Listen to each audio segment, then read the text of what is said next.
guys, and welcome to my new video, and today we'll be looking at Restoration Druid raid healing commentary, and this is going to be my thought process before I use any of the raid cooldowns, how I use them, how I heal, and this is going to be overview for the first mythic boss. This is going to be in a pug scenario, and that's going to be covering Champions of the Light. The reason I covered the first boss is because it's highly accessible to everybody, and I wanted to have, or at least to provide some sort of overview of how you can combine different healing cooldowns as a Restoration Druid, and there's a lot of them. The reason for this little introduction to the video itself is I really want to hear your opinions about this video, about the quality of this video, about the format that I'm doing it, because I might make it in a series where I'll be covering all the raid bosses for Resto Druids, maybe Mistweaver Monks, maybe Resto Shamans as well. So if you do enjoy the content, please let me know. If you do feel there's a couple of ways of improving it, let me know as well, guys. So let's get into the video itself. So we're looking at the first boss, and this is a pre-recorded video that you can see right now. This is a pug scenario. This is mythic, and there's a couple of things that are definites in this fight. So there's going to be a heavy AoE damage happening around 1.5 minutes, maybe 2 minutes, depending on the DPS of your boss or DPS of your raid. There's going to be a lot of AoE damage happening. People are going to drop to like 50%, and this is where most healers are going to be using their cooldowns. But there's also another definite, is that at the very start of the pull, you'll notice there's going to be a lot of raid-wide taking damage happening, which might not warrant the use of cooldowns like Tranquility, but you might want to combine things like Flourish at the very start, which is what I'll be doing it.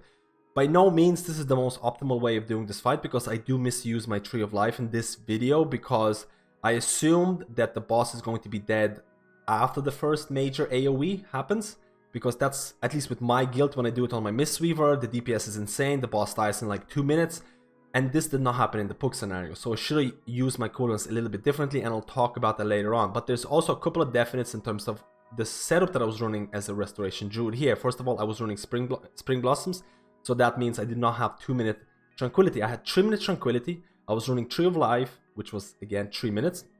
I also have Flourish, which is 1.5 minutes, and I also had an Azeroth trait, Lively Spirits, with Innervate, which meant that after using Innervate, depending on how many spells I got off during that Innervate window, after Innervate expires, I will get a huge intellect bonus, which I also tried to play to my advantage in this fight. So you'll see straight away during the fight, I'm pre-hotting people, and there is raid-wide AoE taking damage happening. Now, I end up using my haste trinket here because I want to get off as many innovates as possible, because I will want to flourish after I use my wild growth, or I will also want to use innovate. So I used innovate, I use my wild growth, I have quite a few rejuvenations ticking, so I'll be looking to actually flourish at this moment. Now, I did make a mistake. I did use flourish right now, but I should have also probably used scenario ward on the tank and flourish that as well. That would probably be even more optimal way of doing it. But the reason I flourished this early is because I know there's going to be big, huge raid AoE damage happening at like 1.5 minutes, 140, something around that time. So I will have flourish back, and I will want to trank into flourish at that time. So that's the reason why I used flourish. I ideally would have wanted to use Innervate way earlier, because Innervate, like I said, I have Lively Spirits. When my Innervate expires, I'm going to get a huge bonus of intellect right now, but there's not much damage happening right now, and it's kind of wasted.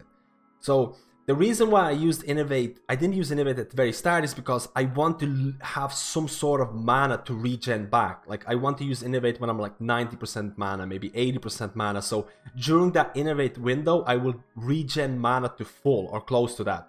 So I didn't play that optimally, but that could have been maybe used a little bit earlier.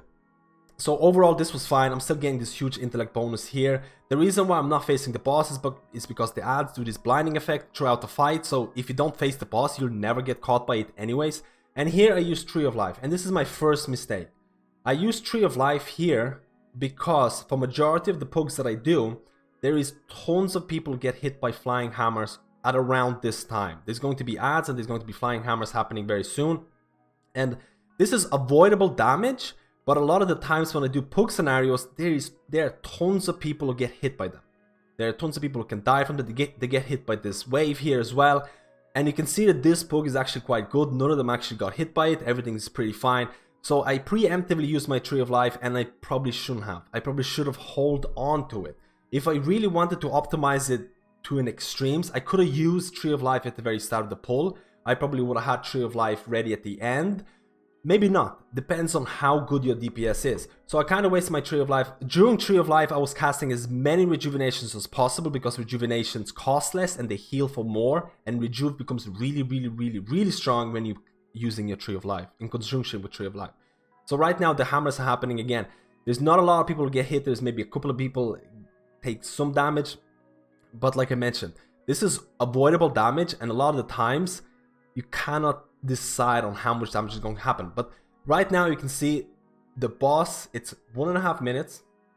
Raid damage is about to happen. This is the big AoE damage that I mentioned to people about.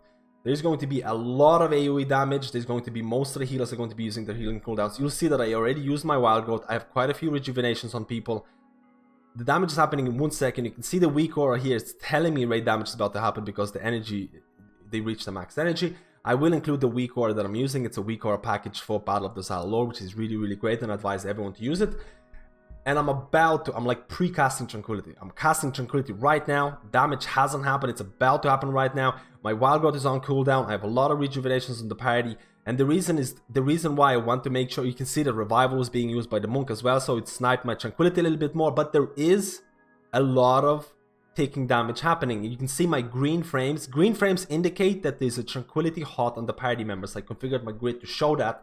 So that means this is the mastery game for me. I want to have Tranquility hot on everybody, which I do right now. I want to have as many rejuvenations on people as possible. Tranquility just expired. I'm going to be casting my wild growth right now. I'm casting wild growth right now. So people have my wild growth. I might cast a couple of rejuvenations and then I'm going to flourish. So that means that I extend the duration of the hots, and the hots are going to be ticking faster for my my Tranquility hot. The people might have wild growth hot on them. They might have rejuvenation, or they might have my efflorescence or spring blossoms hot on them as well. So right now my mastery is doing some serious healing. And this is one of the advisable ways of using a Tranquility. Before you decide to use Tranquility, you want to make sure that you have wild growth casted. You want to make sure that you have rejuvenations on a couple of people. Then you trank, and after trank is over, you still have time to apply one wild growth and a couple of rejuvenations into a flourish. Now, is it always the best way to use trank into flourish? It might not be, but for this scenario, you can see that there is taking damage happening. My Tranquility is doing some sort of healing, and I'm going to refresh my fluorescence as well to make sure that the ticking hot is still there. So you can see my trank is doing a lot of the work, and my mastery is being accounted like a really good stat here because I'm using spring blossoms. Now what I didn't account for later on is that you'll notice later on that the boss is picking up energy, and at this point right now, this is I think 2 minutes and 13 seconds, my guild would have killed the boss. This would have been over, or the boss would be very close to dying and the fight will be over. But I didn't account for the fact that with this poke, the boss has around 35% HP. So I'm a little bit in trouble because the only cooldown that I have left for this part specifically is my Innovate. And I use Innovate and I try to get as many rejuvenations as possible. During the Innovate cooldown, I also try to get my, my efflorescence refresh and things like that. I cast Wild Growth. And at the end of Innovate, I'm also getting an Intellect bonus. Again, the Intellect bonus right now is not that great because you can see that most people are not taking that much damage, so I probably could have played my Innovate usage a little bit better. But you'll notice soon that at this point I'm kind of out of cooldowns. There's not much that I have. I'm kind of expecting the boss to be killed, so you can see there's going to be raid damage happening very soon, and this is going to be a second AoE wave, which is usually never happens, and I did not account for this at all. I wasn't expecting a book to do it, and this is my fault because I should have kept some cooldowns available. But you'll notice that the AoE damage happens. I have my flourish ready like right now, so I make sure my wild growth is on cooldown. I make sure I use as many rejuvenations as possible, and then I use flourish. So I technically flourish kind of carried through this phase right now, and it helped out with the healing. I wish, like I mentioned before, I had my Tree of Life ready here. If I knew this fight would have lasted 3 minutes and 30 seconds, which what it is right now, I would have either used Tree of Life at the very start and then had Tree of Life ready for this, or I either would have saved my Tree of Life for this specific portion. If you were playing it safe, I would have just hold on to Tree of Life and make sure that if this happened, you would have your Tree of Life. You can see my Tree of Life is like 3 seconds away. The boss is about to die, so Tranquility did line up pretty well. I'm using my Tree of Life. The boss is 4%, so it's not really that optimal. But overall, everything ended up being pretty decent. There's a couple of things that I can say about this boss fight in general. I didn't use my Tree of Life that well. I could have used Tree of Life much better. There could have been better situations where I used my Innovate, and I feel Lively Spirits is a really fun trait to use in raid situations as a Restoration Druid, because there's a lot of ways to optimize it. But I just wanted to showcase how many different cooldowns you can have as a Resto Druid and how you can optimize the fight. Knowing the damage patterns is really, really important. Knowing when to use your Tranquility, knowing whether to use your Tranquility to Flourish. Maybe you want to use Flourish by itself. Like I mentioned, I used Flourish by itself at the start. I tried to combine it with Innervate, with Lively Spirits. Maybe you want to combine your Flourish with like Orc racials or your specific class, or you know, race racials and things like that. That can be very strong as well, or your trinkets and things like that. So all of a sudden your Flourish with your Innovate, with your Trinket becomes a really, really strong cooldown, and then you have Tranquility available later on, and then you have Tree of Life that you can use and combine it.